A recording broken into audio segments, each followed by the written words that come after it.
Hello everybody, Chris here, and today I wanted to briefly show you 5 amazing WordPress plugins that you can install on your own personal blog or any WordPress site which you may or may not have. So, to get started here, I'm using the plugins list that I'm using on my personal site, chrisnavarro.com right now. But first plugin that you pretty much absolutely must have is Akismet. And what Akismet does is it's an anti-spam plugin. You can get a free key for it, and if you are a corporate or a business, then there's paid keys. But on the internet, any site that you have comments on, people or bots, usually bots actually, are going to go around and spam your website with every annoying little thing you can imagine, and Akismet blocks all of them.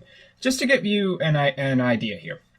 I think I've had this site literally up here for about 5 days, and it's already got 26 spam blocked. I remembered to enable it the moment I saw that, an hour after I had published a post, that there was already some spam about buying vacuum cleaners trying to be posted as a comment. So you definitely want Akismet. Okay, next one that is really, really nice. Cornerstone, which is a page builder. It's not the only page builder out there, and there's other ones that are reasonably nice. But I have found that Cornerstone is actually really, really cool. And you can, it's part of, it comes with the X theme, but I believe you could also just download it independently as well, made by ThemeCo. So here, let's go ahead and edit a page. I won't save any changes or anything, but you can kind of see how slick the interface actually is for Cornerstone. I really like it a lot. Oh, whoops. You actually have to hit edit with Cornerstone specifically. So let's go back there, edit with Cornerstone. And you can see it shows this little logo, and then immediately you're presented with this really slick interface. So you can customize different layouts, which could be like a grid, multiple columns, whatever you need. And you do that within sections on the page. So we'll have this section here, and we can click that, I believe Manage Layout. And then from there, you can choose exactly which kind of layout you want. If you want like 2 columns, one that's 33% and the other that's 66%, 4 columns, 5 columns, whatever you really need there. You can have multiple sections down the page, so it's not like you have to stick with 2 columns or 1 column for the entire thing. And then from there, you add in all of these different block elements, and there's a lot of really cool ones, some that are good for marketing purposes, like cards. I think you can also do, there's one for prices, I know that. Like if you have a service that you're offering on your front page, which may not be something that you necessarily want for a blog, yeah, the pricing table. Promos, I was using those a lot, and I'll just open up this book page over here so that you can see kind of what I'm talking about. And these are promos where you got the text down here, kind of like a caption. I got a 2-column layout here, so okay, there's my author information, there's my book, and my other books down there. And it's really easy to customize all this thing. You don't need to know any coding whatsoever, and that's a huge benefit of page builders. Because previously, like 10 or 15 years ago, if you wanted to have a website, you'd have to have someone actually come in and write the code for it, which can be pretty challenging, actually. All right, so 3 more plugins. Let's go ahead and get back here. Google Analytics Dashboard for WordPress. Now, this isn't so much specific to the add-on itself. There are a lot of pretty good Google Analytics plugins that you can integrate with WordPress, but I do recommend you at least get one of them. This is just the one I use because it makes it really easy to basically take in the keys from Google Analytics, put them on your site so that Google Analytics can track your information, the visitors you get to your website, what region they're from, how long they were on the site, your page bounce rates, all that other kind of stuff.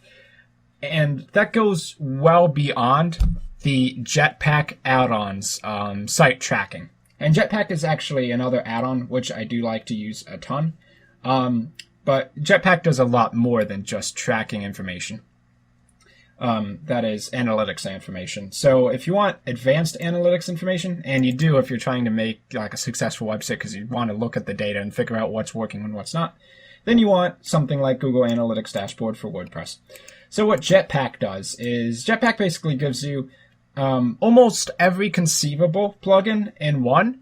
They may not be the best solution in every single case, but there's a lot of different ones, and you can pick and choose which ones you want. Like, for instance, Publicize allows you to automatically have your posts share a link to your social media accounts once you publicize them.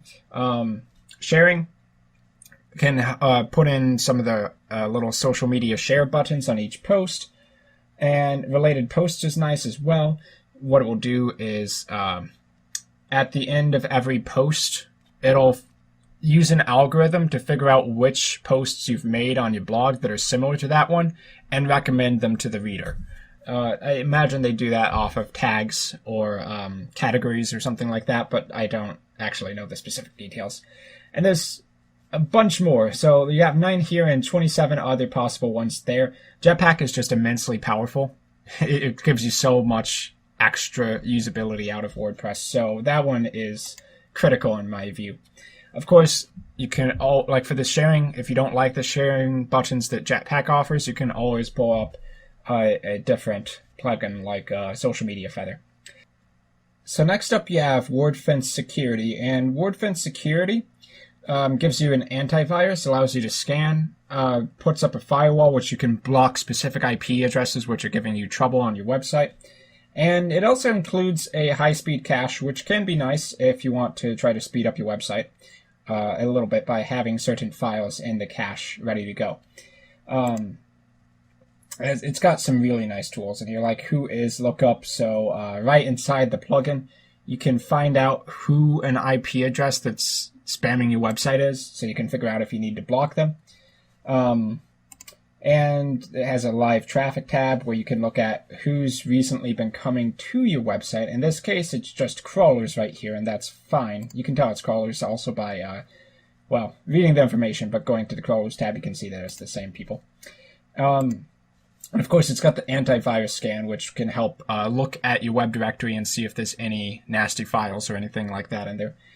Overall, it's just good to have a security plugin, especially because it's free. So there's really no reason not to have something like that, because the last thing you want is your web server to get hacked or taken down by a DDoS attack or anything like that. Now, little blogs like this, probably not going to get attacked. Okay, I'm jinxing myself there, but you get the idea. More security is a good thing. Now, lastly, WordPress SEO by Yoast. This is a very, very powerful plugin.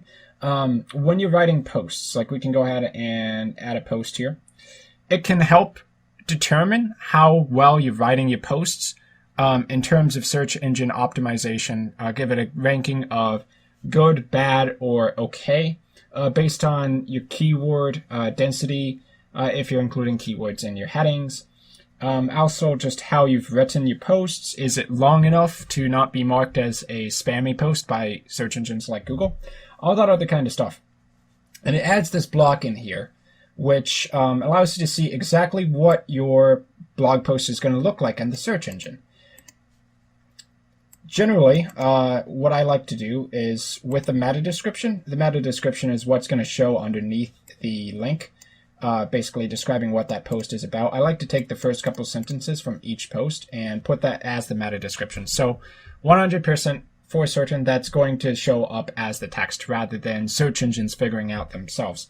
Having set metadata lets you kind of force that text to show up. Also, choosing a focus keyword, it lets you figure out, okay, you're trying to target this keyword or this key phrase. Is your post doing a good job of that? And once you've published it initially, or usually when you publish, you can go to page analysis and see what you're doing right and what you're doing wrong, and then go from there and improve your post. So it really helps you to write your post in a way that in the long run can theoretically help you get more website traffic. So that's 5 really good plugins for WordPress. One of the reasons I like WordPress above other content management systems like Drupal. It just has such a vibrant community with so many people contributing different kinds of plugins for the platform that you can basically get almost everything you need straight out of free WordPress plugins. And that's really cool. So Akismet for anti-spam, Cornerstone as a page builder, Jetpack for a one-size-fits-all kind of solution. It doesn't do everything, though. It doesn't have its own page builder, I believe. WordFence Security, antivirus firewall, help keep your site secure. And WordPress SEO for writing posts which will be taken up by the search engine in the way you want. You want to get search engine traffic, so using that plugin will help you maximize what your posts can get out of it. So I've been Chris. I hope you found this tutorial useful, or this list of 5 great WordPress plugins, rather. If you want to donate to my channel Patreon, you can do so at patreon.com/ChrisTutorials. And if you'd like to check out the blog that was sort of portrayed in this video, maybe some of my nonfiction ebooks, you can go to chrisnavarra.com. It's got all that stuff there. Aside from that, if you have any comments or questions, please let me know in the comments section down below. Thank you for watching, and I will see you all next time.